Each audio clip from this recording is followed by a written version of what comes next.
My name is Chuhao Deng. I'm a PhD student in aeronautical and astronautical engineering at Purdue.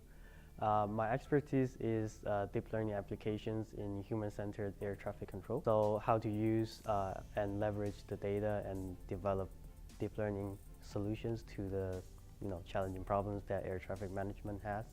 Currently, I'm working on the human sensing side in AIDA, which means that monitor the human's cognitive states and use it as a feedback loop to design the system to make this whole system safer and more efficient. The whole vision of AIDA3 is 1 to 100. So the impact is that on the human side, how to leverage the human's cognitive states and design the system based on that to make the whole system safer is the most impactful aspect of my project. So I'm Boris Sirunma. People call me Willis, and my main expertise here is working on the robust controller for fixed-wing vehicles, so any autopilot related, and also creating an robotics experimental testbed for fixed-wing vehicle as well. My specific research is working on how to verify the safety of an autopilot. So for example, if there's a wind gust coming in, how can I verify and ensure that an autopilot system can complete its mission safely and perform a guaranteed safety environment?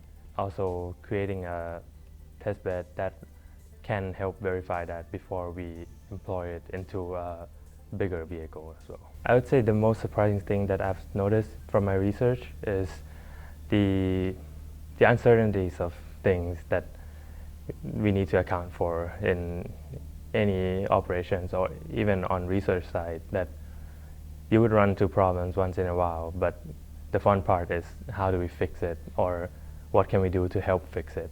And that certainly drives me further as a researcher as well. I'm Jayant Srikumar. I'm a first-year electrical engineering PhD student here, and my research focus is in computer vision, and I'm co-advised by Professor Brunschwicker and Professor Chang Chu from ECE. So I'm currently on the human sensing side, along with Chu have. The main idea for the whole purpose of AIDA is one of the main core principles is 1 to 100, where one person should control 100 of these ultras simultaneously. And a key concept in what we are trying to achieve is how does one person actually do this? There should be an intelligent system in the background that displays the UAV that needs help the most, right? And how do you do this? And the other flip side of this question is, when do you know if a human is getting overwhelmed? If you keep showing them new aircrafts every single, in every single minute, they're going to quickly get overwhelmed and they won't know what to do, right? So there is a fine balance where you find out how many ultras you can show the guy, things like that, right? So you call this the cognitive load. And right now I'm working on how do you measure the cognitive load from the environment. So things like the EEG signal, the eye movement of the guy. So if he's moving his eyes too much, then he's getting kind of freaked out. Maybe he's not focusing, things like that. And ideally you would want to do this without an EEG cap. But for now we are working on all of these signals together and figuring out the cognitive load.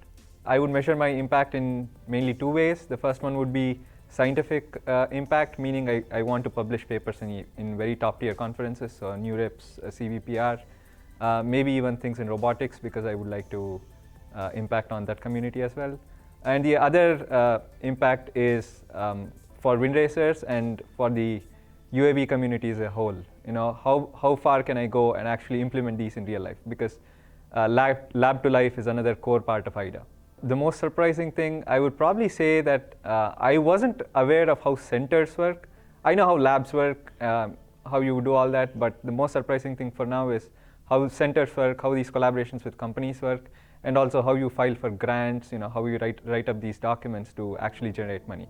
These have been kind of my surprising things. Hopefully I'm very successful in this, and that would mean in the near future that you will see a lot of these drones delivering cargo. Maybe Amazon picks up these drones and delivers cargo all over the place. That would be one very quick output of what, if I'm successful, that can give us. Computer vision in general, there's a lot of open problems here. things like landing safely, autonomous taxiing, collision avoidance. How do you track something in the air when you're flying and make sure you avoid it? So there's a lot of computer vision opportunities, but apart from that, we also have opportunities in a wide variety of applications, like in robotics, I would say, maybe even cognitive science, depending on where you want to fit into the whole group. There is just pure hardware stuff as well to implement and innovate on the hardware for the Ultra, things like that. So I would say keep an open mind, be willing to understand a lot of different things, because the center is very interdisciplinary, and that will go a long way for you to do your research here.